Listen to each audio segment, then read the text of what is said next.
soldados que se drogaram no campo de batalha, no Vietnã, quando voltaram para casa, deixaram o vício. E aí que ele percebeu, as pessoas usam droga porque elas estão desamparadas, estão ansiosas, estão estressadas. Alguma crise elas estão passando. E essas crises são a verdadeira porta de entrada, não a droga em si. E a guerra contra as drogas é uma grande crise. É uma crise moral, é uma crise que afasta a família do usuário, marginaliza o usuário, o afasta de toda a rede de solidariedade, gera criminalidade, gera uma piora das drogas, aumento de preço, etc, etc. Então a guerra contra as drogas, segundo essa teoria, que faz todo sentido, vai aumentar o vício. Mas, Cogos, o cara que usa uma droga pesada como crack não vai ficar muito louco? Aí tem um outro estudo de um médico, chamado Carl Hart, que ele fez uma pesquisa com usuários de crack. Ele chegou para o cracudo e falou, ó, se você não fumar a pedra hoje, você ganha $2. $2? Não, eu prefiro a pedra.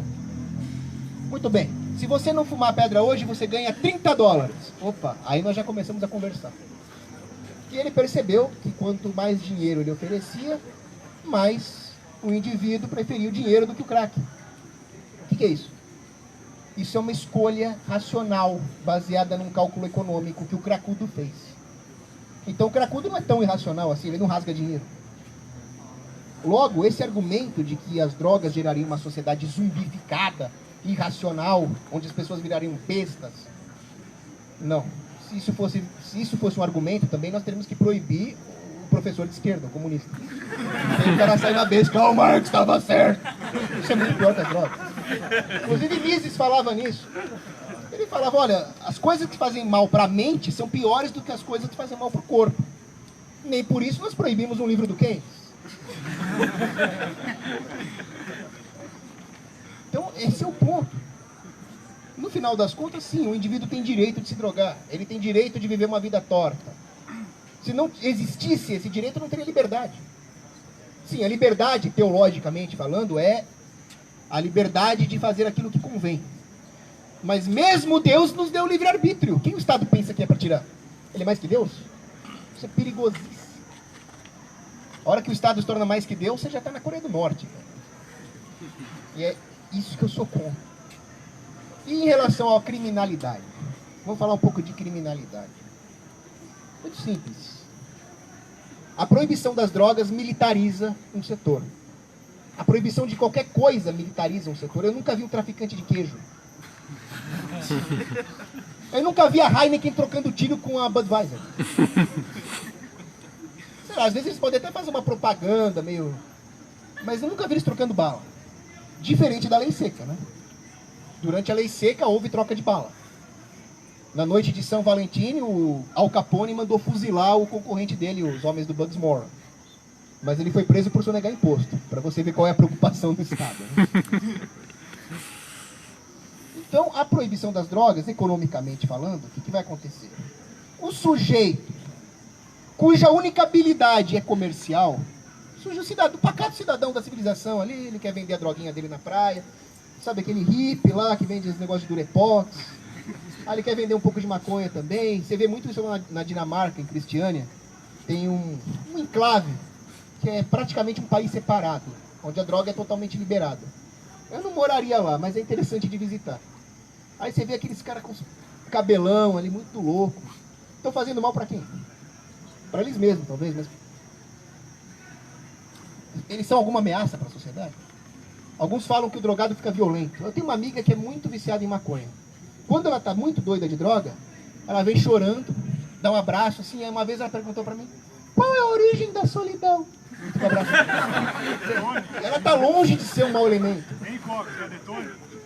Não, essa é conservadora raiz. Agora, quando existe a repressão, esse tipo de gente não vai ficar no mercado. Porque a pessoa que tem só uma habilidade comercial, ela não tem uma habilidade de contatos políticos, de traficante que vai lá matar os outros, uma habilidade militar com armas, ou a malandragem. Um santo defendendo a liberação da prostituição. E aí, o rei São Luís IX voltou atrás. Com as drogas é a mesma coisa. Eu tenho certeza que se São Tomás de Aquino estivesse aqui, ele mandaria liberar as drogas. Então, há essa militarização de um setor proibido, os traficantes vão ficando cada vez piores. Aí, alguém pode me perguntar, Kogo, se liberar as drogas, os traficantes não vão partir para outros tipos de crime? Isso é o que acontece hoje. Como eu disse. O que está acontecendo hoje? É por isso que tem que liberar as drogas, um negócio pesado desse, você está dando problema. Onde é que eu estava mesmo? Então, São Tomás de Aquino liberaria as drogas. Aí alguém vai falar, não, mas aí o cara vai partir para outro crime. Isso é o que acontece hoje. Os traficantes gostam de monopólio. Eles vão lá e matam o concorrente. O que aconteceria se liberar as drogas é criar um monte de emprego no setor. Isso seria menos vaga para o crime, é o contrário. Agora, esses traficantes que vão ficando cada vez mais poderosos, muitos trocam tiro com o governo, muitos trocam tiro com o BOP. Mas os traficantes mais inteligentes, mais poderosos, não são os que trocam tiro com o governo. Eles são o governo. Eles fazem conluio com o governo. É só ver as alianças do PCC com o PT, com o PSDB. Eles estão muito mais espertos, estão em outro nível. O traficantezinho, ai mano, vou trocar tiro com a polícia, tá ligado, papai? Isso aí é o nível basic. O nível elite, advanced, está lá de gravata em Brasília. Será que ninguém enxerga isso? Aí o que vai acontecer? Os traficantes vão começar a disputar pontos de venda. O cliente marginal, o próximo cliente. Você que tem um negócio, que tem um comércio, o que você estaria disposto a fazer por um cliente adicional? Investir em marketing? Investir em Google AdSense? Quando a margem de lucro vai para as alturas por causa da repressão da concorrência, o produtor está disposto a ir para a guerra. E é por isso que tem guerra pelas bocas de fumo. O resultado disso no México, por exemplo, é desastroso. Em um ano, só no norte do México, eles tiveram 8.000 homicídios relacionados às drogas.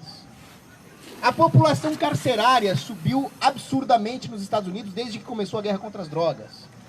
A justiça também ficou atravancada. O sistema judiciário ficando sobrecarregado, como é que ele vai julgar crimes reais e punir bandido, vagabundo, estuprador, assassino? Se ele está tão preocupado em reprimir as drogas. São recursos escassos que estão sendo desperdiçados num setor que deveria ser simplesmente liberado e acabou. E digo mais, se liberassem as drogas, acabava a principal fonte de renda do terrorismo internacional. O Talibã vivia e vive ainda de exportação de ópio. E a CIA, que é o maior narcotraficante do mundo, invadiu o Afeganistão. Por quê? Guerra ao terror? Por que não o Iêmen, onde a família Bin Laden operava? Por que não o Sudão e a Líbia, onde tinha um campo de treinamento da Al-Qaeda, onde tem o Boko Haram? Por que o Afeganistão? Porque o Afeganistão tem ópio, assim como o Iraque tem petróleo. Ninguém é bobo. Do Afeganistão sai a maior parte da produção de ópio. Lá tem os campos de papoula, vai tudo para os boizinhos na Europa. E vem falar que o problema é o terrorismo? Não, o problema é o lucro do tráfico. Se liberassem as drogas e o sujeito produzisse maconha lá no apartamento dele e vendesse na praia, acabava a principal fonte de renda desses filhos da puta. É isso que eu faria se eu fosse, por exemplo, ditador do Brasil. Se eu fosse ditador do Brasil, eu ia primeiro descriminalizar sem contar pra ninguém. Ó, a polícia não prende mais o Zé Droguinha, vai prender bandido. Sem contar pra ninguém. Com isso já começa a minar o poder dos traficantes. Enquanto isso eu vou coletando dado de todo mundo. Eu quero saber quem é bandido real, quem é assassino, etc. Vou pegar o nome de todo mundo do crime organizado. De repente, sem avisar ninguém, eu mandaria liberar as drogas totalmente. Vai abrir a loja de maconha no shopping. Vai abrir um Mac Marihuana, sei lá. E ao mesmo tempo eu mandaria o BOP matar todos os bandidos reais. Aí eles estariam perdidos, porque numa frente eles estariam perdendo dinheiro com a concorrência e na outra eles estariam tomando chumbo. Acabou o problema, acabou o problema, acabou o problema. A geopolítica mundial muitas vezes acaba sendo definida por isso. Por exemplo, os Estados Unidos acusaram o presidente do Panamá, lá na década de 80, o Noriega, de ser um grande narcotraficante. Depois vieram à tona os escândalos dos erros processuais no julgamento. No final, quem é que controla o comércio de drogas no Panamá? É gente ligada ao governo americano. Tiraram o Noriega, botaram gente pior. Ou seja, por causa dessa questão das drogas, houve uma invasão militar do Panamá, com mortes, com danos colaterais, com perdas civis. Justifica? Não justifica. A perda de um inocente já refutaria tudo isso. A morte da Agatha, para mim, já refuta tudo isso.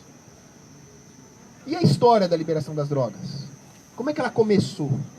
Primeira vez que proibiram droga em algum lugar do mundo foi provavelmente o Império Romano. Alex Cornélia. Mas ela não era uma proibição das drogas propriamente dita. Ela era mais uma espécie de estatuto do desenvenenamento. Porque essa lei proibiu só as drogas que poderiam ser usadas para matar alguém. Eu não faria isso, mas... Muito mais tarde, no século XVIII, durante a dinastia Qing na China, os imperadores resolveram proibir o comércio de ópio. Por quê? Porque a China importava bens industrializados da incipiente Revolução Industrial na Europa e usava como moeda o ópio. Então, essa primeira forma de repressão ao ópio não passou de um controle monetário. Mais uma vez, é o governo tentando acumular poder, não é porque ele é bonzinho com as criancinhas. Aí o que aconteceu a partir disso? Eu não preciso explicar, o preço do ópio disparou. E então vieram os ingleses e perceberam que o contrabando de ópio era um bom negócio. E a Marinha Britânica começou a contrabandear ópio. A Marinha Britânica se tornou o maior narcotraficante do mundo. Foi a era de ouro do contrabando. Aí, a China teve a brilhante ideia de invadir os navios da Marinha Britânica. O comissário Lin foi lá e destruiu os navios com ópio. Aí, não preciso dizer o que aconteceu. A primeira guerra do ópio. 1839, se não me engano. Começou a guerra do ópio, a Inglaterra invadiu a China. Um parênteses muito interessante é que esse mesmo imperador que proibiu o ópio também desarmou o povo. Aí, uma vez vencido o exército da China, a Inglaterra foi entrando China dentro e os camponeses estavam desarmados. Os britânicos fizeram a festa. Foi uma tragédia, veio a Segunda Guerra do Ópio, até que os chineses acordaram para a vida e liberaram o ópio de novo. E aí o problema acabou. Surgiram vários produtores de ópio privado, mas as elites globais já haviam percebido o potencial lucrativo de um mercado proibido. Então, em 1912, começou a Convenção Internacional do Ópio. Desculpa, dos narcóticos. As elites globais, que depois, em 1919, desembocariam na Liga das Nações, depois viria a ONU, começaram com uma convenção para proibir as drogas. Quer dizer, o fantasma maldito da ONU começou com uma convenção antidrogas. É muito grave. Depois veio a proibição da maconha nos Estados Unidos, na década de 30, quando surgiu o Federal Bureau of Narcotics, o precursor do DEA de hoje. O primeiro diretor dessa agência era um sujeito chamado Henry Anslinger. Pergunta Por que vocês acham que o Henry Anslinger decidiu proibir a maconha? Ele tá mandando mensagem pra mim, eu uma droga leve. Ele tá mandando mensagem. Ele tá mandando pergunta pra ele. Exatamente. Ele era um xenófobo anti-hispânico. Caraca. 52. Perfeito. Para reprimir os mexicanos. Era a droga que os mexicanos usavam. Cada um usa uma droga, né? Então, muitos literatos usavam cocaína. Lord Byron, Charles Dickens. Até o Freud. O Tintin, por exemplo. Você conhece o Tintin? Personagem belga. Tem um episódio em que ele exporta ópio. Então, durante muito tempo, as drogas foram liberadas, não tinha problema nenhum. Tinha heroína vendendo nas farmácias. A heroína é uma invenção da Bayer, aliás, né? É. Você tá manjando tudo aqui. Como é que é o seu nome? Eu sou o Gustavo Gianotti e olha, ninguém nunca me falou, todo mundo sempre me falou mal de traficante, mas ninguém nunca me falou que, por exemplo, a indústria farmacêutica ia me receitar remédio de tarja preta quando eu tinha 14 anos contra a minha vontade, me deixar viciado até hoje, que eu tenho que comprar seu porra de bolsa, senão eu me foda. Quer que eu vou? É Gianotti, né? Não. Salva de palmas aqui pro Gianotti. Então, dê o seu testemunho sobre isso aqui. Olha, eu não posso falar muita coisa porque tecnicamente eu estou sendo diagnosticado com transtorno, sei lá do que, já me internaram com esquizofrenia, mas não era nada, no fim era déficit de atenção, mas, a gente coloca por depois exemplo, já o teve um médico que me medicou com um remédio que o médico cobria por R$2.000 e eles ganhavam em cima, só para ficar me deixando só de um zumbi, né? Mas colocar. E agora, por exemplo, eu coloca estou no sob Drive, influência de E aí medicamento, o link eu estou você. aqui eu paranoico, eu vou não dar uso nada autorização, ilegal. Eu vou dar Agora, meu usuário pra você poder entrar pelo link é bem pior que qualquer coisa ilegal que eu já tenha usado uma... Caraca, tá Eu com tomar 62 7 remédios de tarja pessoas preta, porque ninguém assistindo nunca simultaneamente. me falou que 62 o pessoas médico simultaneamente. às vezes tem interesses na sua Caralho. saúde, em monetarizar a saúde pública. Ninguém nunca me contou que a indústria farmacêutica está sempre por trás da droga, e depois que não é mais lucrativo, ou quando o governo pega no pé deles, aí eles não querem mais, aí é coisa de marginal. E ninguém sabe que a heroína é coisa da Bayer, que eles vendiam como um revigorante com todo o suco do ópio. Metadona, por exemplo, foi inventada na Alemanha nazista porque não fizeram um cerco econômico e todo mundo quer ficar louco de um lado e de outro. Os nazistas estavam cheios de metanfetamina, cheio de metadona, estava cheio de tudo. O governo basicamente proíbe essas coisas para eles poderem usar, como você já está dizendo aqui.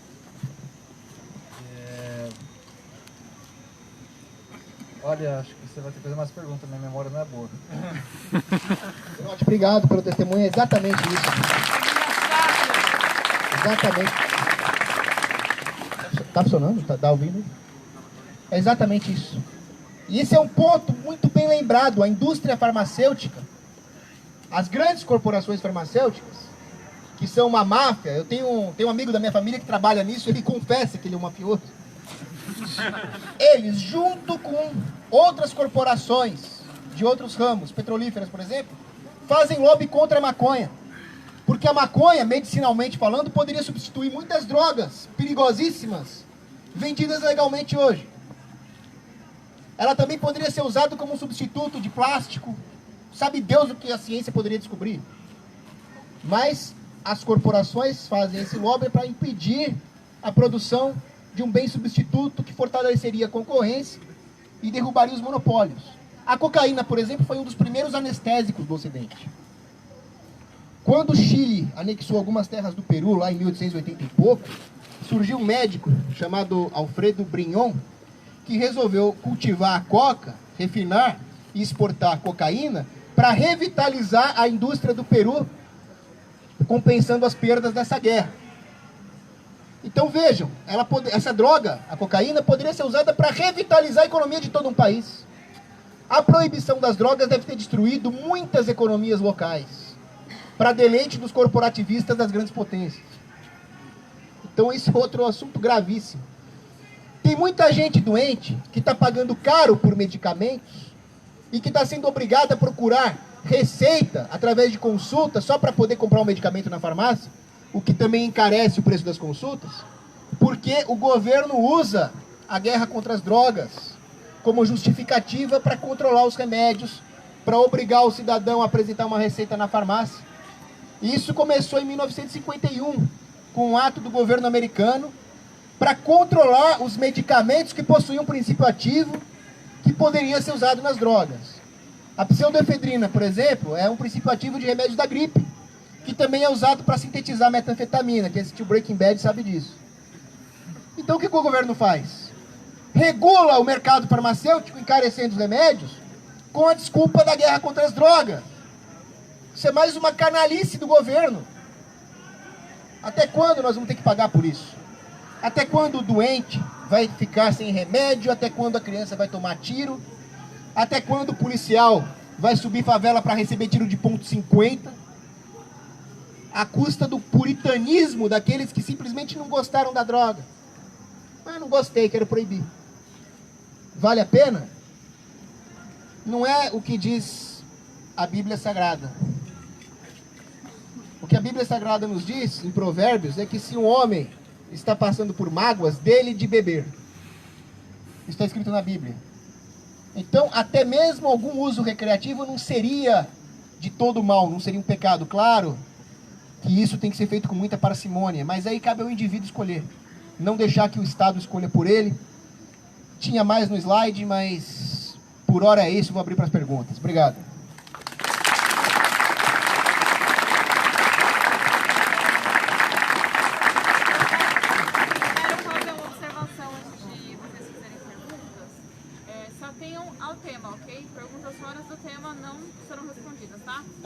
Beatriz lembrou aqui que as perguntas têm que ficar restritas ao tema da liberação das drogas. Com licença, Vamos fazer assim, né? Daqui pra lá. Trobon, eu gostaria de fazer uma pergunta que é um pouco mais extensa. Uma das vozes que destoaria de você nessa posição é o Nando Moura, que é... Ele tem um argumento fortíssimo. Ele falou gordinho com cara de tiracu. Inclusive, da última vez que você apresentou argumentos a ele, ele respondeu com vai pra porra, cobras. Essa eu não pesquisei ainda. Então, ele é o que você definiria como neoconservador. E é uma voz de alta amplitude, já que tem 3 milhões de inscritos. Como você disse, tem várias indústrias que se beneficiam da proibição da maconha, principalmente, como, por exemplo, a indústria do têxtil, além das outras que você falou, que a maconha é muito melhor em produzir tecidos do que o algodão. Você acha que figuras como o Nando Moura, eles têm um interesse, ele está com conluio com algum tipo de indústria que se favorece com o proibicionismo, ele é só um bobo alegre, um fantoche, que está defendendo, tipo a Greta Thunberg, que... How dare you? You stole my dream! How dare you? Então, em suma, você acha que esse tipo de pessoa, apesar de serem diametralmente, de serem inimigos políticos deles dois, você acha que esse tipo de pessoa, não a Greta que ela é uma criança, mas o Nando Moura, você acha que ele se beneficia diretamente ou beneficia alguma pessoa que patrocina ele, ou você acha que ele simplesmente está lutando contra, ele está falando por pessoas e defendendo interesses econômicos que ele nem sabe? Boa pergunta, mas eu acho que o Nando Moura não tem conluio com ninguém. Eu acho que ele sofre do efeito Dunning-Kruger. Ele simplesmente se acha sabido demais e ele não está usando a razão, ele está usando a ideologia. Então, eu diria isso porque eu já dei uma palestra sobre a liberação das drogas com um slide, num evento libertário, cheio de gente de direita, cheio de gente que deveria estar usando a razão. Eu perguntei no começo da palestra quantos eram a favor de proibir as drogas, muitos levantaram a mão. E no final da palestra eu perguntei de novo. E eu convenci 2 pessoas só. Então eu acho que ele é um cabeça dura. Ele não parou para pensar, ele se recusa a admitir que estava errado. E tem que ter coragem para admitir que estava errado. Orgulho? Eu mesmo, sim, orgulho. Pecado de orgulho. Porque eu mesmo já estive errado. Eu não nasci anarcocapitalista. E o Fernando Quioca, o Cristiano Quioca, me enchia o saco, me chamavam de socialista, filho da puta, nos debates. Até um dia que eu falei, pô, tô errado mesmo. Agora, o cara tem que ter culhão pra fazer isso. Cheguei, eu tava errado, o Cogos estava certo, imagina a coragem necessária pra isso. O meu pai, ele é ginecologista, ele tinha uma cliente velhinha, de 90 e poucos anos, né? O ginecologista pensa que só atende as mocinhas, mas tem os ossos do ofício, né? E a mulher era uma comunista doida que tinha lutado nos movimentos de guerrilha, e chegou aos 93 anos. Aí meu pai conversando com ela, mas você não percebeu que o comunismo está errado? Ela, olha, não sei, eu sei que eu não vou abandonar tudo que eu fui a vida inteira, então eu sou comunista. Quer dizer, voltar atrás tem que ter coragem. Eu acho isso do Nando Moura. Cogos, por que você acha que o Jorge Soros é a favor da liberação das drogas? Excelente pergunta. Ele é a favor da legalização das drogas. E esse é o ponto. Cria-se toda uma narrativa como se a bandeira da proibição das drogas fosse aquilo que os conservadores deveriam defender. E aí o Jorge Soros serve até de argumento. Eu chego num lugar, falo, quero liberar as drogas, o cara, você concorda com o Jorge Soros, seu globalista maldito, né? Então, primeiro tem esse ponto. Segundo que não é só isso. O próprio Enéas já mostrou como que o Jorge Soros é um grande narcotraficante, né? Então, o que aconteceria com a legalização das drogas é o uso do poder do Estado, que no final das contas é o maior poder de todos, maior do que qualquer grupo de crime organizado. Esse poder todo seria usado para garantir o monopólio do Jorge Soros. Então, no final das contas, o discurso de legalização é a mesma coisa que um traficante invadindo a boca de fumo do concorrente. Só que dessa vez, com todo um aparato de propaganda ideológica e com um aparato de repressão estatal. Então é isso que o Jorge Soros defende. Além disso, tem uma outra coisa também. Ele quer destruir a moralidade. Ele nunca vai falar que as drogas são contra Cristo, contra a família. Esse é um discurso conservador. Ele quer relativizar a moral. Então tem esses 3 componentes. E como evitar isso? Como evitar isso? Evitar o Porque... Soros? Isso. Dá um tiro nele. Dá um tiro nesse daí, tá ok? Evitar a legalização, você disse? Não. Vamos supor que a legalização ocorra, porque as drogas não fiquem na mão de homens como Jorge Soros. Aí seria uma questão de usar a ética conservadora, libertária, como for, para combater a regulação. É o mesmo argumento da privatização dos Correios. Por que o setor de carta tem que ficar na mão do Estado? Não.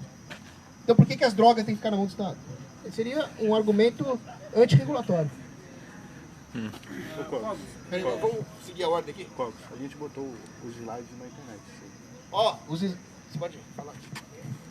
Fala aí, pessoal. Os slides da palestra que o Cogos ia mostrar aqui tá na página do Unicamp Livre. É só entrar lá, a primeira publicação, baixa lá e dá uma olhada. Talvez ele queira referenciar alguma página por número para comentar melhor, não sei, aí vai no critério dele.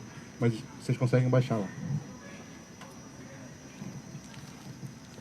Aqui não tá entrando de jeito nenhum. Qual é a sua opinião sobre a família Sacre? Você conhece a família Sacre? Os caras que inventaram basicamente Oxycontin lá nos Estados Unidos. Você estava falando da indústria farmacêutica. O que eles inventaram? Não tem Oxycontin? Os opioides lá. Oxicodona. Eles que inventaram? Os caras basicamente usam um aparato estatal e tipo, já morreram acho que mais de 300 mil pessoas ao longo do... Tá em 80 mil por ano lá. Tem 80 mil por ano morrendo por causa do bagulho e eles continuam vendendo por causa que o Estado ainda dá permissão pra eles. E eles usam isso como substituto pra drogas pesadas, tipo maconha, pra drogas leves. É tão forte quanto, às vezes até um pouco mais. Só que é muito mais fácil você convencer uma pessoa a tomar um comprimido que veio da farmácia do que tomar um pó preto que o traficante te dá. Mas o mercado negro continua muito grande lá porque não é regulado. Eles dão Ouvi dizer. morfina pra dor de cabeça lá. Porque dá grana. Olha, esse é um ponto interessantíssimo. Eu não sabia disso, mas isso me lembra uma história de quando o presidente da Monsanto, que produz ali coisas bem questionáveis, virou o diretor do FDA, Food and Drug Administration. Então, como é que o presidente da empresa mais questionável nesse setor vira o presidente da agência reguladora? Porque, quando existem as regulações no livre mercado, a primeira coisa que é vendida no mercado são os próprios reguladores, né?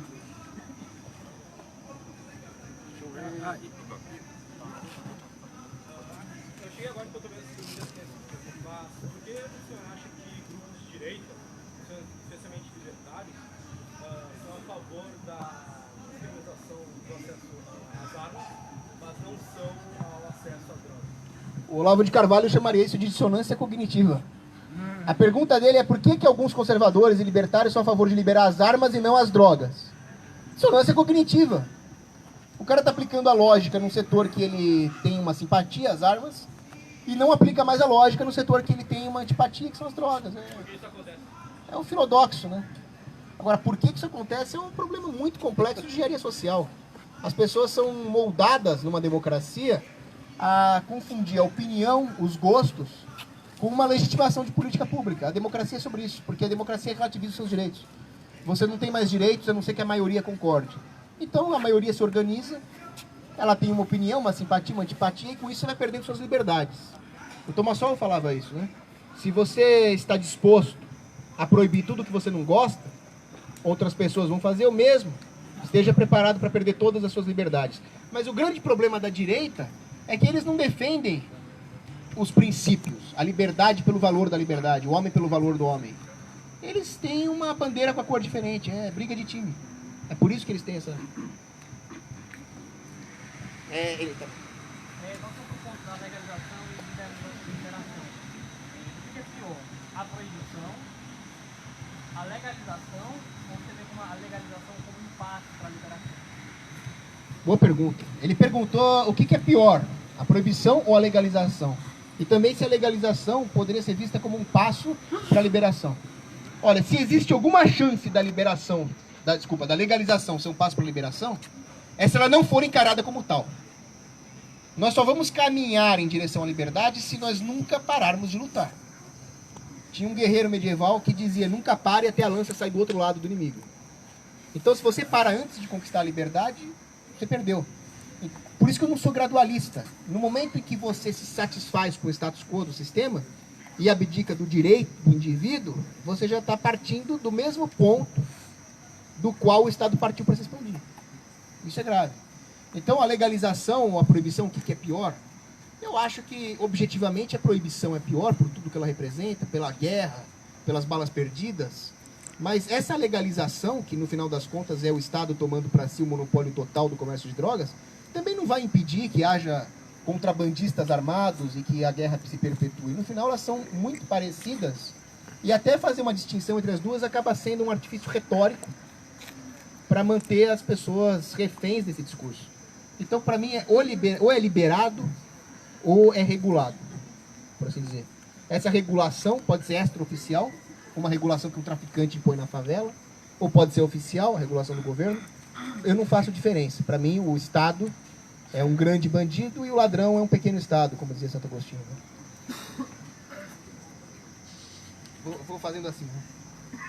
Só com relação à liberalização também, tipo, havendo a total liberalização, como fazer para conter essas tentativas de monopólio muito violentas, sem ser pelo Estado? Eu falo assim, por outros traficantes, só que num sistema, tipo, mais deles, assim. Ele perguntou, num regime de liberação total, como evitar que se volte os monopólios ou a guerra dos traficantes.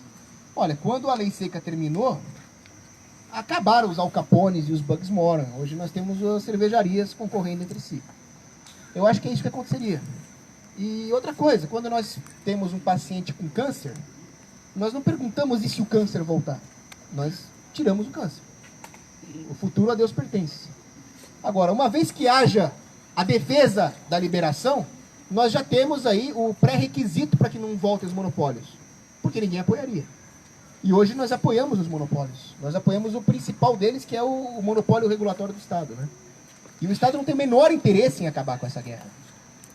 Então, o Robert Nisbet, ele falava, todas as guerras do Estado, esse discurso, a guerra contra a pobreza, a guerra contra o terror, a guerra contra as drogas, não passa de uma guerra contra a liberdade. Ela foi feita para se perpetuar. Se existem burocratas que vivem disso, que vivem dessa guerra, por que eles vão acabar com essa guerra? O Molyneux, Stephen Molyneux, fala o seguinte, se o Estado tem na pobreza uma justificativa para existir, ele é o último interessado em acabar com a pobreza. É isso. Boa noite. Queria falar que também simpatia falar com o senhor, né? Porque todo mundo aqui queria conhecer você também. Né? Obrigado. O pessoal fala o nome quando vocês forem falar. Meu nome é Steven. Steven. E minha pergunta em relação ao que você comentou sobre o gradualismo agora há pouco, né? Quando a gente pensa nesse tipo de federação, a gente teria como dividir as competências pelo Estado, né? No caso. Então, pela situação, cada governador, no caso, ia estipular que ia parar a droga ou não, né? No caso, vamos liberar a droga. Aí vem aquela outra questão que é o seguinte, liberando a droga, né, no caso, isso seria de uma forma gradual, né? De que forma o indivíduo, por exemplo, eu no caso utilizo muito a droga no caso, tô viciado. É que nem você pega, paralelamente, pegar um aluno que está estudando na primeira série, joga ele no terceiro ano, ensino médio, ele não vai ter competência para lidar com aquela situação, porque ele não está preparado. E também, no terceiro dado, a gente sabe que também as igrejas, né, outras instituições de caridade acabam ajudando o usuário de drogas. E queria saber, sim, se no fato de liberalizar e você tem essa graduação, não vai, no caso, causar um dano ao próprio usuário, porque querendo ou não, talvez ele não está preparado para lidar com essa oferta. Então eu queria saber qual é o seu ponto de vista, por gentileza. Obrigado. Obrigado pela pergunta. O Steven basicamente perguntou se, ao liberar as drogas, não existiria um risco para o usuário simplesmente fazer a festa e se entupir de drogas, certo? Sim, seria essa a pergunta. Não é o que nós vemos empiricamente. Empiricamente, pelas estatísticas, nós constatamos que com a liberação das drogas no Colorado, a média de uso de maconha no Colorado é menor do que em todos os outros estados americanos que não liberaram. O mesmo vale para a Holanda, o mesmo vale para Portugal. Simplesmente porque o indivíduo é racional, ele faz cálculos. Ele poderia, num primeiro momento, tentar fazer a festa como alguém que sai de uma dieta pode chutar o pau da barraca um dia. mas a chance dele comer até se entupir e morrer de obesidade é muito pequena.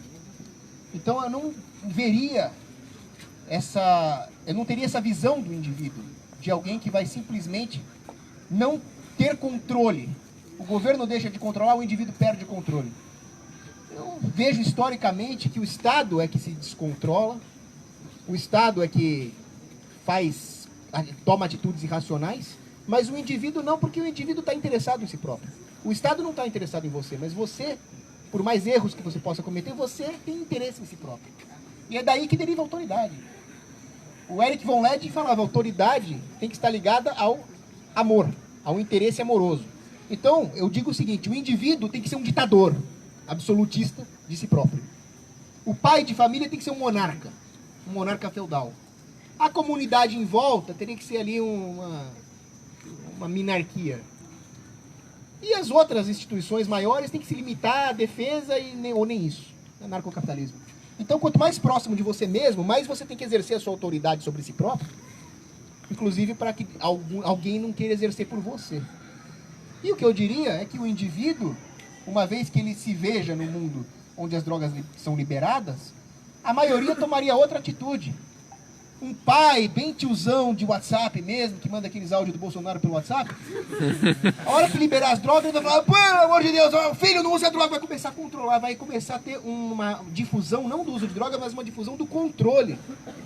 O Lew Rockwell, que é o fundador do Instituto Mises americano, ele falava que tem 4 tipos de pessoas. Uma que não usa drogas de jeito nenhum. Ok. O outro que é um usuário recreativo. O cara usa droga de vez em quando. O cara vai na balada, vai no motel, ele dá aquela fumadinha. A maioria é assim. E convenhamos que é muito fácil obter droga nessa situação e nem por isso ele se mata de usar drogas. O terceiro cara, eu vou pular, o quarto cara é o que não tem mais jeito. É aquele cara totalmente viciado, perdido. Esse cara não faz diferença se vai liberar ou não. Na verdade, se liberar as drogas, ele vai poder subir a escada das drogas de volta às drogas mais leves. Ele vai passando das mais pesadas para as menos pesadas.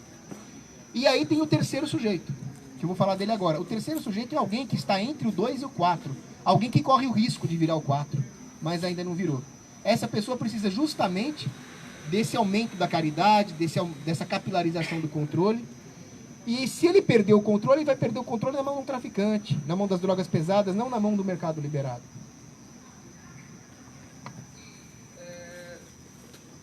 Supondo que o Estado resolvesse fazer uma liberação das drogas, ele não poderia utilizar depois, por exemplo, tratamentos de saúde futuros por instituições públicas para taxar mais a população? Não entendi bem a pergunta. Por exemplo, supondo que hoje fossem liberadas as drogas e o Estado estipulasse, daqui a 5 anos talvez, eles falem, galera, a droga que a gente liberou lá atrás a gente não vai proibir, só que está gerando um problema de saúde pública e nós vamos ter que aumentar alguns impostos, ou como eles já fazem, por exemplo, fizeram em relação ao cigarro, aí proibiram, só que entrou na indústria de filmes e produção midiática, e agora todo filme que você pega praticamente tem alguém que fuma, e a juventude continua fumando igual, só que a saúde pública é taxada mais do que era taxada antigamente, quando o cigarro era liberado. Quer dizer, você entendeu a pergunta? Qual é o seu nome? João Paulo. João Paulo perguntou o seguinte, se liberar as drogas, o governo não poderia, depois de alguns anos, querer justificar um aumento de impostos destinados à área da saúde com base no fato das pessoas estarem usando drogas? Veja só, o Nixon, em 1971, quando ele começou o War on Drugs, quando ele usou esse termo pela primeira vez, ele disse, os usuários de drogas estão dando despesas da ordem de 2 bilhões de dólares por ano. Hoje, a guerra contra as drogas já gastou 20 trilhões. A despesa com a guerra contra as drogas é muito mais do que esses 2 bilhões por ano. Então, o governo usa a guerra contra as drogas como uma justificativa para cobrar impostos. Precisamos de mais policiais, precisamos de mais vigilância, precisamos mandar a força aérea para a Colômbia para pegar o Pablo Escobar. Então, essas justificativas na área de segurança acabam gastando muito mais dinheiro do que na área da saúde. E na área da saúde, seria o contrário. Nos países onde foram liberados, o uso foi diminuindo, foi diminuindo, foi diminuindo. Então, o que aconteceu, por exemplo, na Holanda? Na Holanda, eles tiveram uma semi-liberação das drogas, com muitas regulações, não foi como em Portugal, e aí eles começaram a subsidiar o tratamento. Mais ou menos isso que você falou. Aí a Holanda começou a ter um problema de narcoturismo. Todo mundo foi lá se matar de usar drogas e dava despesa para a Holanda. O que eles tiveram que fazer foi simplesmente cortar isso. Foi o contrário, eles cortaram o subsídio na área da saúde, mas deixaram a situação das drogas mais ou menos igual. O problema é que o cara trouxe um monte de mau elemento para dentro da Holanda. Eu tenho uma dúvida, porque como você disse, tem várias pessoas que ganham muito dinheiro com o monopólio das drogas, sejam cartéis de droga, criminosos, sei lá, não estatais, criminosos estatais, você falou o caso da CIA e tal. Então, por exemplo, se um país, por exemplo, o Brasil tem, sei lá, 208, 209 milhões de pessoas. Se alguém pegar e liberar essas drogas sem fazer algum puxadinho estatal para manter esses interesses da indústria farmacêutica e dos cartéis assim, internacionais de droga, não haveria uma represália, não haveria, por exemplo, sei lá, esses cartéis se organizando para fazer um tipo de propaganda, exportando drogas mais pesadas assim, para desestabilizar a sociedade, algum tipo de guerra, de subversão ou intervenção mesmo. Seria um problema. A pergunta foi a seguinte: se liberassem as drogas, já que existem tantos interesses de organizações supranacionais, de grandes corporações, de grandes potências para manter as drogas proibidas e lucrar, supondo que o Brasil liberasse as drogas, não haveria uma espécie de guerra com meios subversivos, uma guerra assimétrica dessas potências contra o Brasil? É isso a pergunta? Isso, sanções, sei lá. Olha, nós já vimos isso acontecer com coisa muito menor do que droga. Nós já vimos isso acontecer com carne. A União Europeia mantinha pesadas tarifas na carne. A carne, você vai num país que nem a Itália lá, a carne valia preço de ouro. A hora que houve um acordo do Bolsonaro com a União Europeia para liberar o mercado de carne, já inventaram de internacionalizar a Amazônia. Agora, enquanto as drogas forem proibidas, esses mesmos sujeitos vão ter um poder financeiro. E eles não vão parar, eles não vão se contentar. Eu nunca vi um criminoso se contentar com o que ele tem. O Santo Agostinho falava, ele vai ter a libidos dominante, ele não vai parar.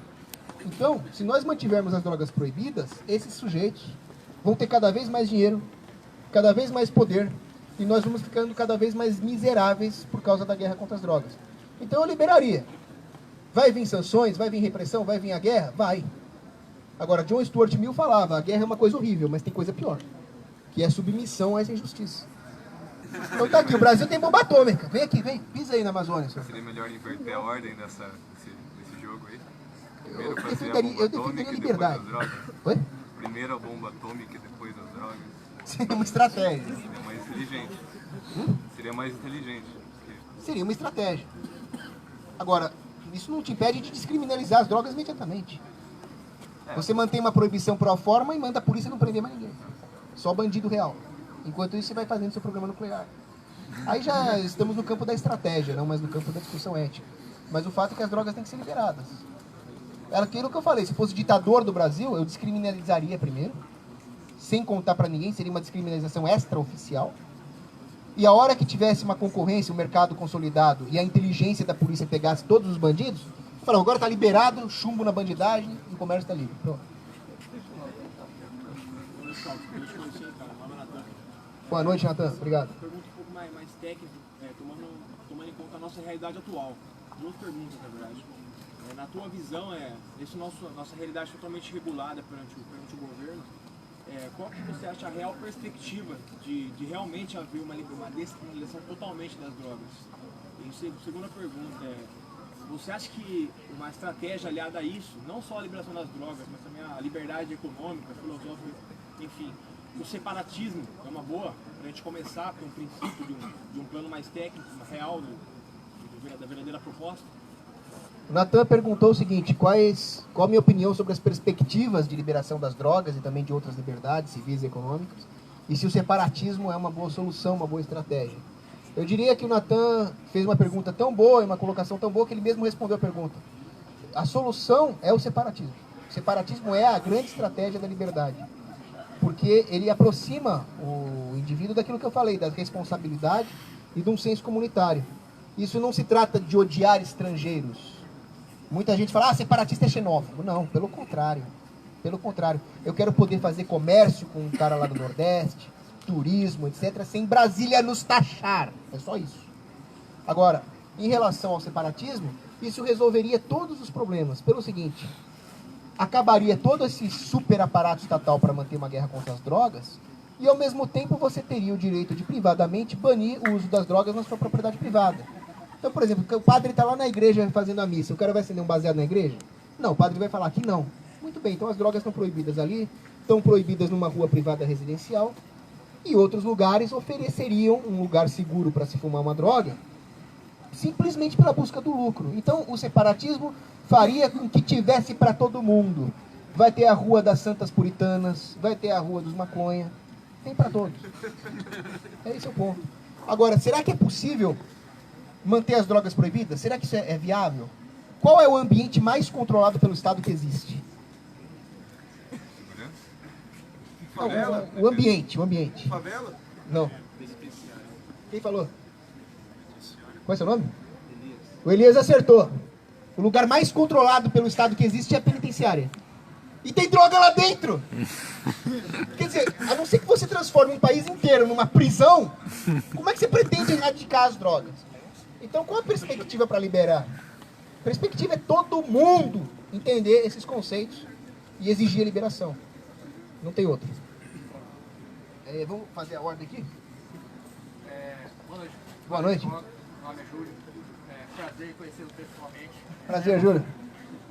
É o seguinte, eu tenho duas perguntas. A primeira pergunta é referente à questão do Estado em relação à droga. Você acredita que, a sua opinião em relação à questão da evolução do Estado moderno e a criminalização das drogas? Você acha que o poder do Estado aumentou com a criminalização das drogas?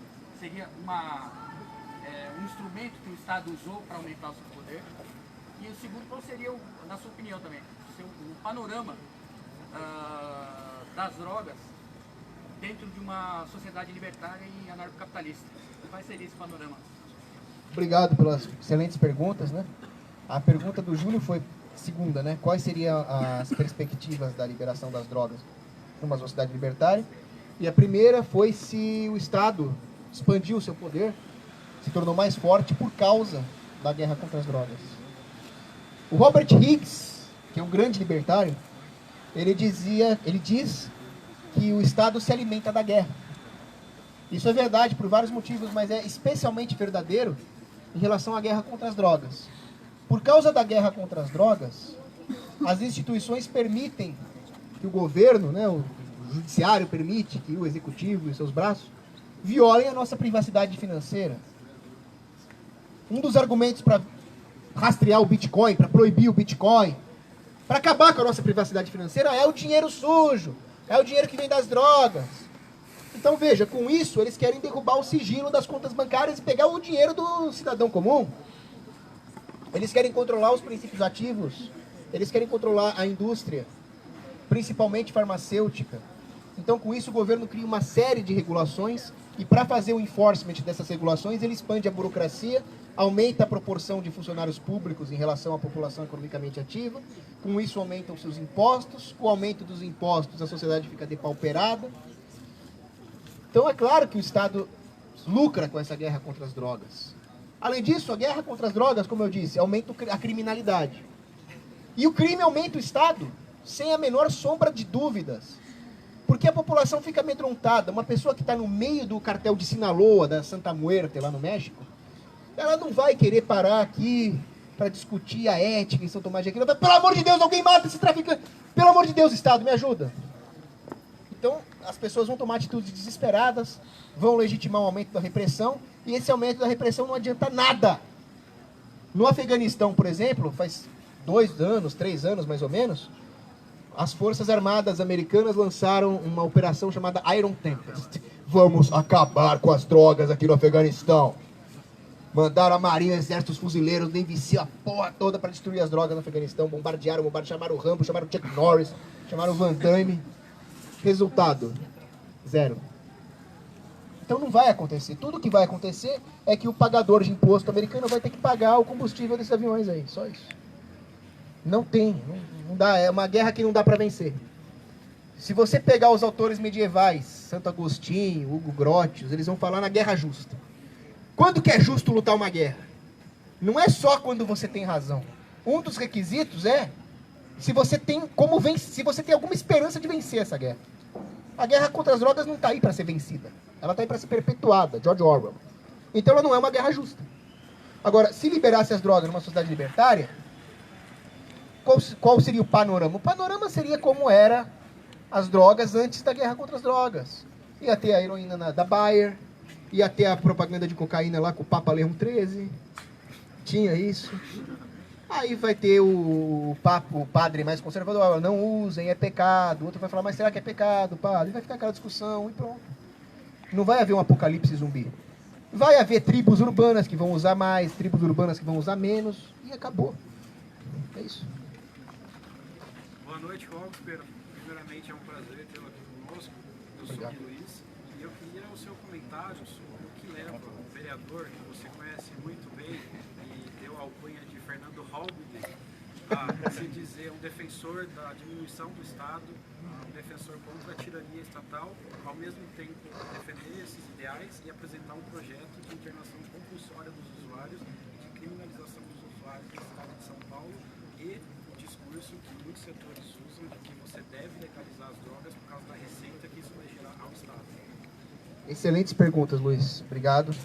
Então ele está falando aqui que o Fernando Holliday, que eu dei um outro apelido para ele aí, né? Ele está querendo internar compulsoriamente os usuários de drogas. Ou seja, você não é um ser humano. Você é um objeto. Você é um ativo.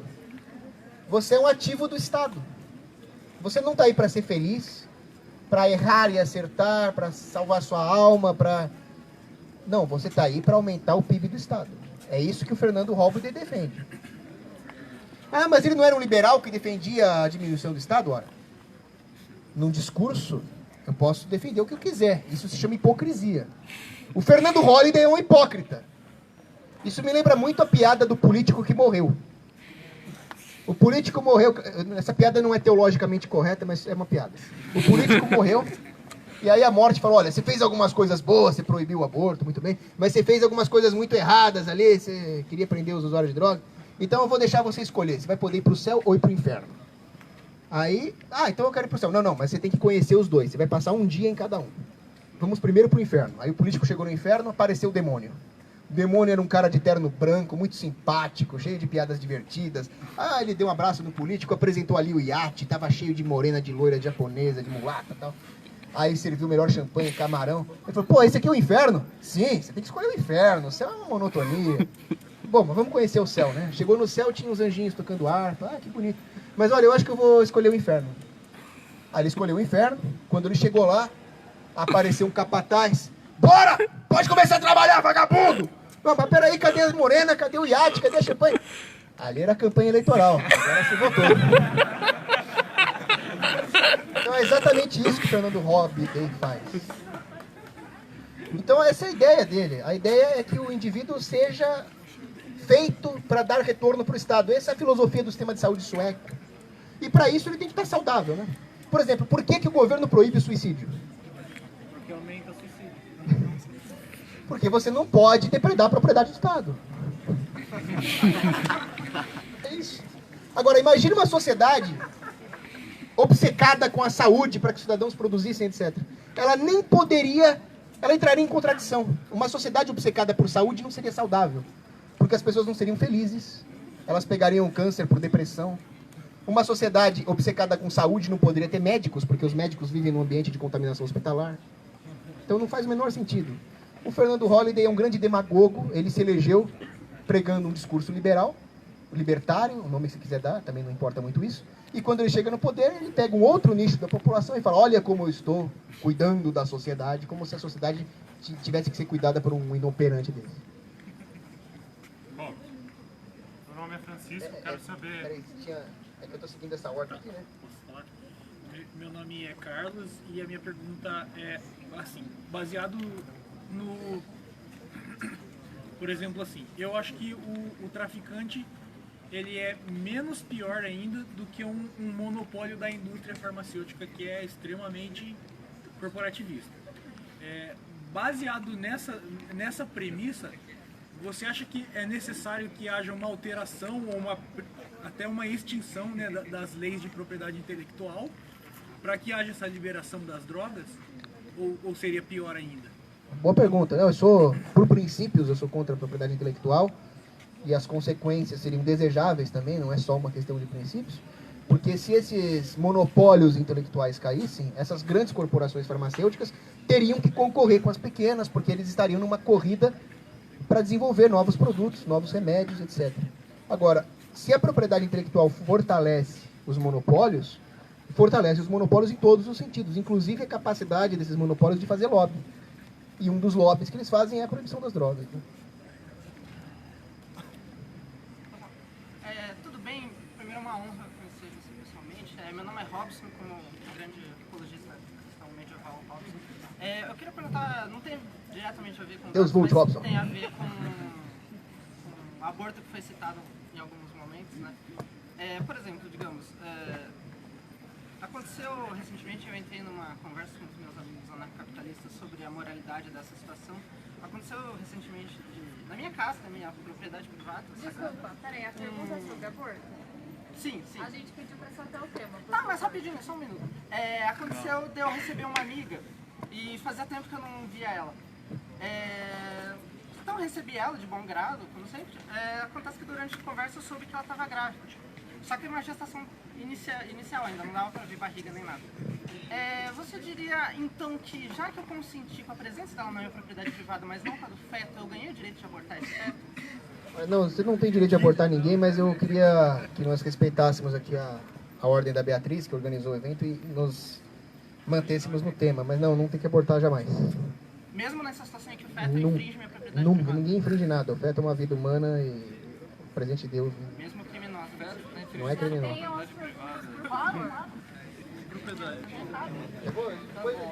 Depois eu posso conversar com você, mas agora eu vou... Meu nome é minha casa. Quero saber qual você acredita que vai ser a influência da quarta revolução industrial no mercado das drogas. Tá, é Fernando, né? Francisco, desculpa. O Francisco perguntou qual seria o impacto da quarta revolução industrial no mercado de drogas, né? Que seria toda essa revolução da informática, impressoras 3D, blockchains.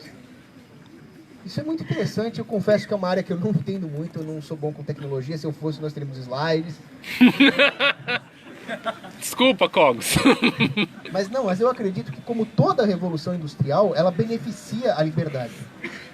O aumento da tecnologia, o aumento da capacidade industrial, o acúmulo de capital, sempre dão um cutting edge, uma vantagem para o lado da liberdade nessa luta contra a tirania. Depois vem o Estado com as suas regulações, com seus impostos, mas isso é uma outra questão. O fato é que o desenvolvimento técnico da sociedade é algo intrinsecamente bom e a quarta revolução industrial, logicamente, também seria. Aí eu consigo pensar em alguns cenários. Por exemplo, me lembrou muito ali o Ulrich, quando ele criou a Silk Road, que permitia a venda de drogas. Não deu certo, infelizmente, ele foi sequestrado e preso pelo governo, um crime.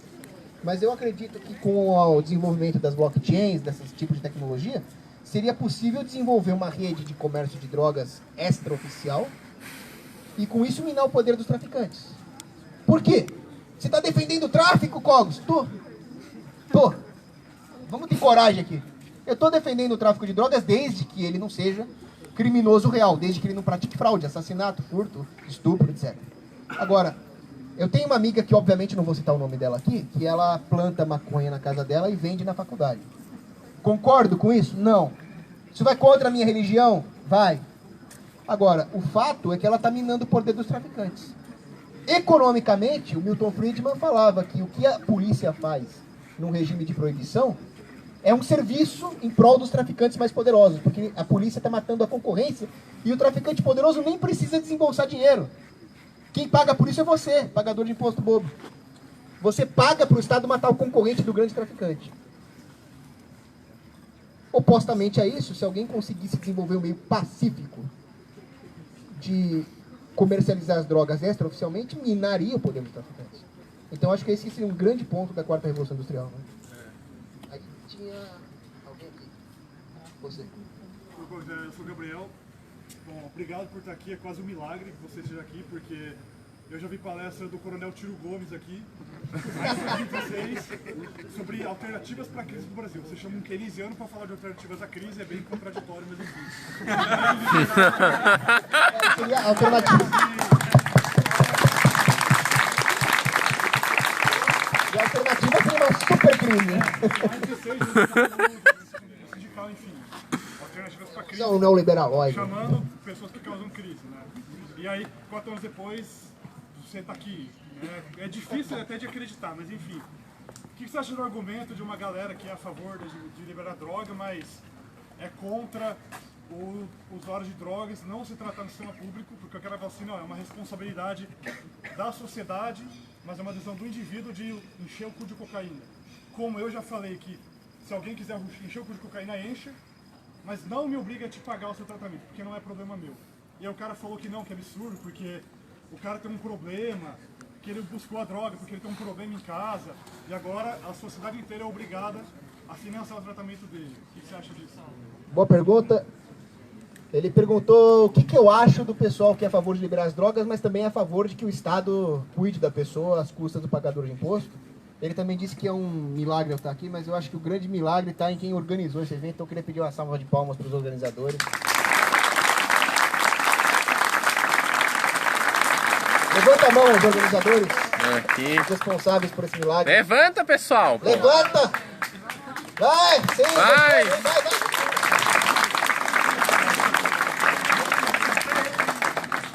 Obrigado. Então, o problema é a ideologia. Esse negócio, vamos liberar as drogas e depois o Estado tem que dar tudo para todo mundo. Ideologia de esquerda. Não, tem que liberar as armas, tem que liberar o comércio, então vai ter que proibir as drogas porque a droga é feia. Ideologia. Então o problema todo é a substituição da razão, da ética, pelas ideologias. Isso é muito perigoso, as cores das ideologias políticas, né? Agora, o que eu acho que aconteceria se nós liberássemos as drogas? Tem que liberar, não tem discussão, é uma questão moral, mas o que aconteceria se o Estado subsidiasse o tratamento dos drogados? Como o Hans Hoppe, economista, nos lembra, isso seria subsidiar o vício e taxar a virtude. Porque o que aconteceria na prática seria uma transferência que preza pela educação da sua família, que preza pela moral e pelos bons costumes, que preza pela saúde, e esse cara seria taxado. E o sujeito irresponsável, vamos dizer assim, despreocupado, que foi lá e se encheu de droga, esse vai ser subsidiado. Então, o que é taxado tem de menos, o que é subsidiado tem de mais. Vai ter muito drogado para pouca gente produtiva tentando corrigir a sociedade. E essa conta não vai fechar. Isso significa que eu defendo que o drogado seja deixado para morrer à míngua, na sarjeta, alone, in the rain, como dizia o Hemingway, não. Eu defendo a caridade. Eu defendo que nós estendamos a mão ao usuário de droga. O que é muito difícil num regime de proibição, onde toda essa questão das drogas está imiscuída com traficantes perigosos. Seria muito mais fácil ajudar alguém nessa situação. Inclusive, algumas pessoas perguntam, Cogos, e as crianças? Não pode liberar as drogas, e as crianças? Eu sou a favor de proibir a pedofilia, não de proibir o sexo. Então, vamos proibir vender droga para criança, mas não proibir a droga. Agora, o Estado realmente, como você concordo plenamente, não tem que subsidiar ninguém. Seria um absurdo. Eu sou contra a saúde pública, ou seja, eu sou contra o Estado pagar o tratamento de câncer, por que eu vou defender o tratamento de droga? Ah, então eu sou um ser desumano? Não, entre no meu canal no YouTube, Paulo Cogos, e vejam um vídeo chamado Em Defesa da Total Privatização da Saúde. Aí é outro tema. Mas o que vale para câncer, o que vale para doenças, em geral, vale também para a questão do vício. Boa noite, meu nome é Diego. Bom, quando a gente fala do Estado, a gente fala de instituições também. E seria utopia se a gente não falasse como liberar a droga nesses tempos.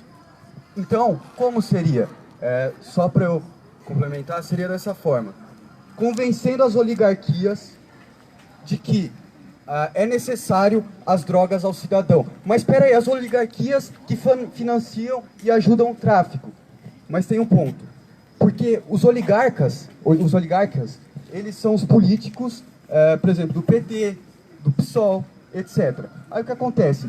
Primeiro, nós precisamos do Estado para essa legalização. No caso, descriminalização é o primeiro ponto. E como nós conseguimos isso? Primeiro, votando nesses políticos que possivelmente apoiam, para que o Estado, de uma forma, através de uma educação, mostrar ao jovem a importância dele ser livre perante as suas decisões, nesse caso das drogas. Então, nós precisamos primeiro do Estado para descriminalizar, senão se torna utópico. E uma outra questão, a partir de que momento o indivíduo tem o discernimento, o bom senso de saber se ele deve ou não usar droga, porque na nossa vida nós temos fases. Então tem a adolescência, a fase adulta, e nós temos uma opinião na adolescência e outra na fase adulta, nós podemos nos arrepender, e a droga ela prende a pessoa por conta dos problemas psicológicos, do vício e tudo mais. Então em que momento o indivíduo, segundo ponto, tem a razão para decidir se ele pode ou não usar? Tá. Eu discordo completamente quando você fala que nós precisamos do Estado para legalizar, porque se não existisse o Estado, nós também não estaríamos tendo essa discussão. Você usaria e pronto. Mas nós temos. Sim, nós temos, mas aí não é uma questão de implorar liberdade para o Estado. A liberdade não é uma política pública, a liberdade não é algo que o Estado magnanimamente te concede. Nós só vamos ser realmente livres quando nós entendemos que a liberdade é um direito que não depende da vontade do ditador e não depende do voto da maioria. Você tem direito porque você é um ser humano, criado à imagem e semelhança de Deus, na minha opinião, de jus naturalista teológico, mas o fato é que você tem direito por você, não porque um político disse, não porque a maioria votou. Então a sua postura tem que ser condizente com a realidade do direito. Você não pode falar, Estado, olha, desculpa te incomodar aí no seu gabinete, mas assim, se não for incomodar muito também, você pode liberar as drogas. Não, não é assim. A liberação das drogas é uma questão moral, é uma questão de segurança, é uma questão de saúde e é um direito natural.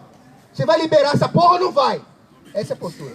Mas como pegar o indivíduo e levar ele a esse convencimento? Aí você pode adotar estratégias. Eu não vou entrar na discussão de se é válido votar ou não. Eu, inclusive, acho que em situações extremas, assim, eu, por exemplo, cheguei a rezar pro Trump ganhar da Hillary. Não porque eu gosto do Trump, mas a Hillary é o capeta. Mas nessa discussão, você pode votar em alguém que você acha que vai liberar as drogas. Se bem que eu gostaria de contar uma rápida história aqui. Meu pai conhecia um sujeito que era a favor de liberar o divórcio. E depois se descobriu que ele sempre votava a favor de proibir o divórcio, senão ele não teria uma pauta eleitoral. Então tem que prestar muita atenção nessas coisas também. Por isso que eu acho que a solução não é a política. Você pode até adotar uma estratégia de votar em alguém que você acha menos pior, mas isso é uma estratégia acessória. Isso não substitui a postura moral da defesa intransigente radical do seu direito. Porque se você abdicar disso, você está abdicando da sua humanidade. E aí o Estado pisa em você. Mas a moral é construída pela cultura, a moral ela tem influências. Então, tipo, depende muito do caso, de como, por exemplo, dentro da casa, tem a questão cultural. Então, essa questão cultural ela foi construída até certo ponto. Então, os pais, eles reprimem que os filhos usem, por exemplo.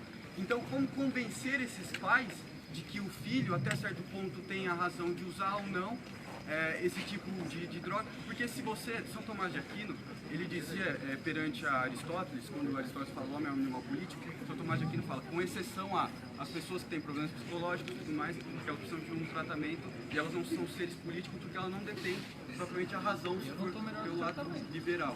Então, se ela não detém a razão, qual é essa liberdade que ela tem de decisão? Porque até propriamente a questão cultural que condiz com tudo isso. Então, como utilizar?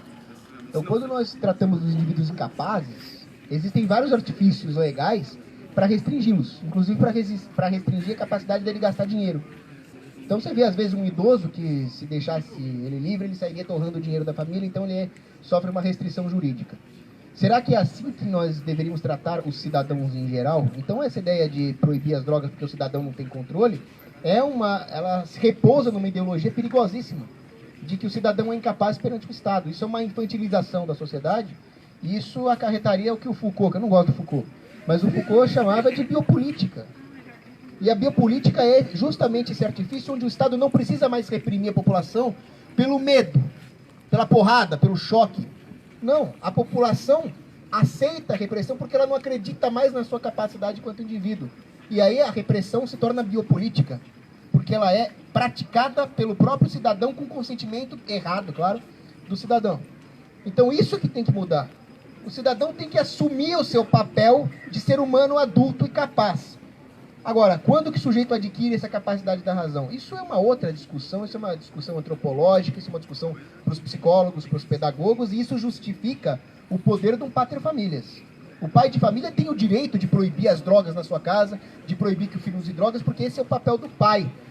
Agora, se nós substituirmos o papel do pai pelo Estado, nós vamos ter a destruição da base da sociedade, que é a família. E se a sociedade não for amparada pela célula matrifamiliar, ela vai ficar desamparada, sujeita à tirania do Estado. Isso é Chesterton. Então, essa discussão é uma discussão de família.